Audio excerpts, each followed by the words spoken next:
Hello, welcome back to Helping Hand. Today on Helping Hand, we're going to be talking about toilets 101. How to determine whether you have where you need a plumber or you just got a leak or your toilet won't flush. Here are some of the basic steps that you can take to determine or fix it yourself. Toilets are pretty simple. Here are some of the basic things you would need to use to fix your toilet. This is some of the parts that you need for a crescent wrench, channel locks. You may need a handle if your handle is broken. You may need a flapper. This is a lot of times the flapper get old and they seep or the chain breaks. This is your flush fill valve. This is what pumps the water into your toilet. And these are just component parts with this. Now let's go to your toilet. Say you have a toilet that's running and you flush it and it won't stop running. You look inside, first thing you look inside, you see water movement in the tub. So first thing I want you to do is look inside the tank here.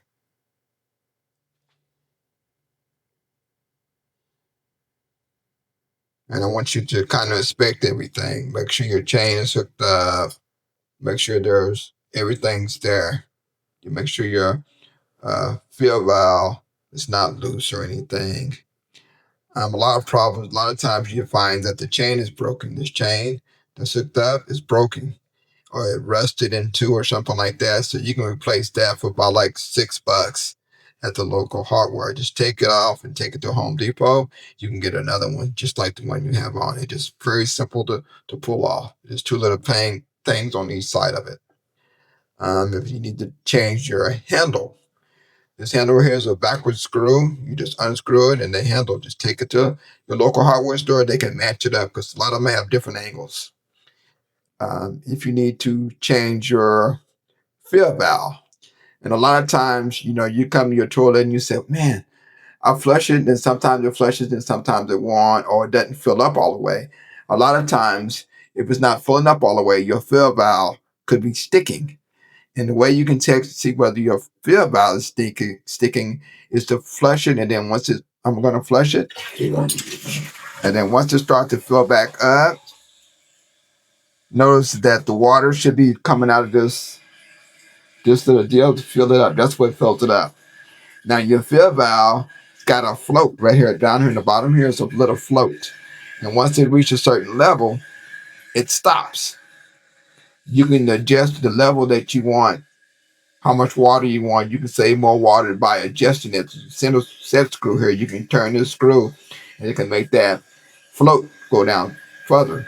Now the old school toilets long ago, they would have a big long metal rod going over here and you have a big old round uh, float donut type deal. They did away with all that. I think like in the 90s, they started to go with these style, which is very convenient.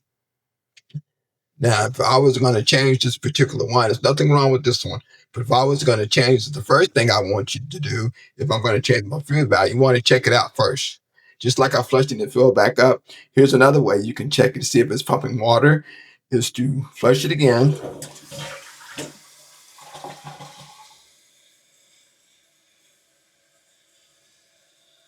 And then I want you, after it's flushed and as it fills up, I want you to just lift this handle up right here and it should stop.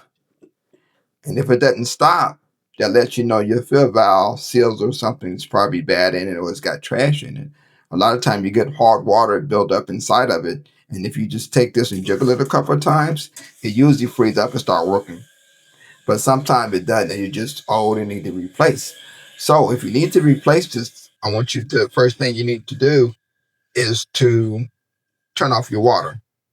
And on the side of your toilet, you have a valve right here. I'm going to go down here to your toilet. You have a valve right here. And it's coming from the wall. There's a supply line. This is what supplies. Get this coming.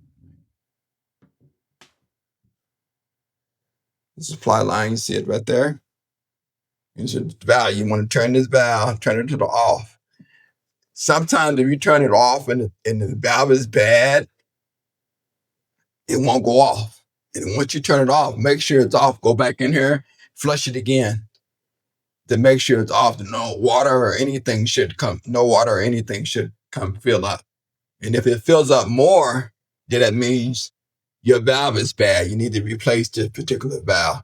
You can get a local plumber to take care of that. And that's pretty simple too. But I'll share that on another vehicle with you. So after you turn off the water here, you want to unhook your line right here. Now this one's got a bidet on here, this particular line. Most of it is just, most of the time it's just a straight line, straight down. This bidet right here, usually not on here. And you just unscrew it, boom, unscrew this little nut here, and then you just pull up. But you want to make sure you flush it before you do that. And before you pull, before you do it, flush it and get all the water out the bowl. And then once you get all the water out the bowl, make sure there's no more water coming in. And then get your shop vac. And I want you to suck up all the extra water, because once you disassemble this, start pulling it out, it'll be just a little water left in your bowl. So you want to make sure you suck it all out so you don't make no mess. And then get that out, put the new one in. I'll show you over here how to assemble the new one. This is the fill valve. It comes in the kit. They give you new O-rings. They give you a new rubber feed and a little clamp.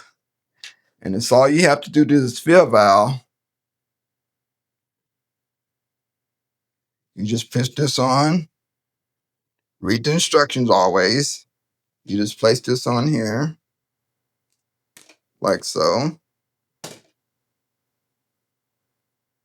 Put that rubber boot on, like so. You want the flat end to go up against that. You want the beveled end to face down. And then once you get that on, remove your old one. And then once you remove your old one, you just set it in there, like so. Boom. And then you want to start this nut on the bottom of it. You start this nut on the bottom like this. Tighten it all the way up to it fit real tight. You don't have to put nothing on it. You can just tighten it, hand tighten it, but you want to make sure this rubber crush is going to push that rubber all the way up, like so. And then tighten this all the way up.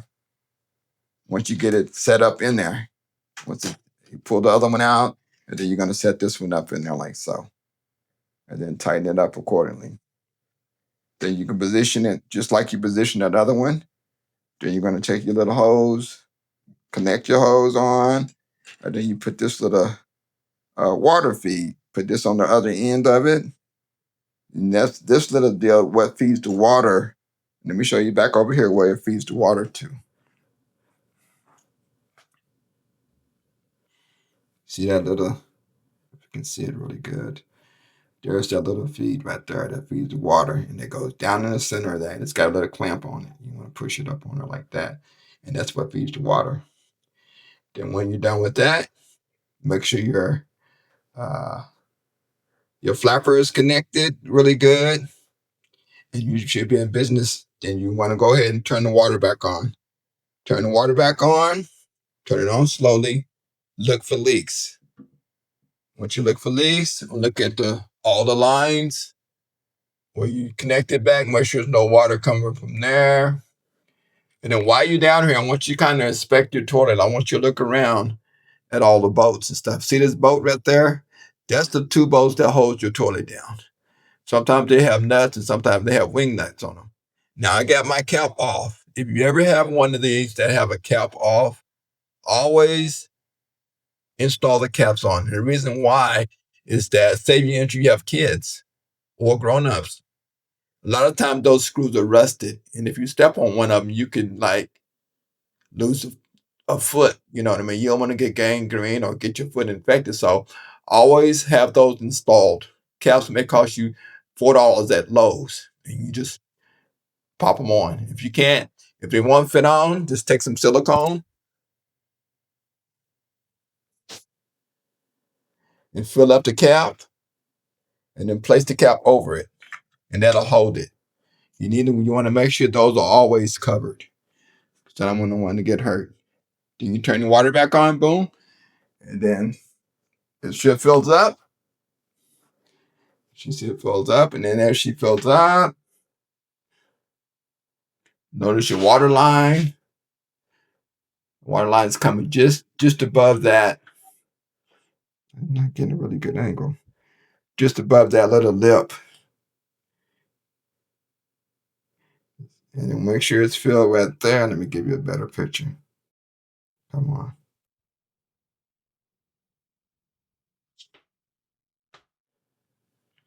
There's a water line. It's a fill line. You don't want that water to go over this hole. And if it goes over, it'll just keep filling up, and you'll just be wasting water. So make sure that. And then once you get everything assembled, flush it again.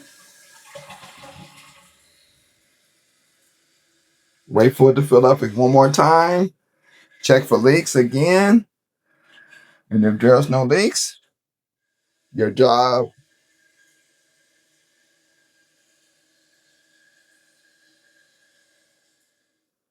And if there's no leaks, then your job is done.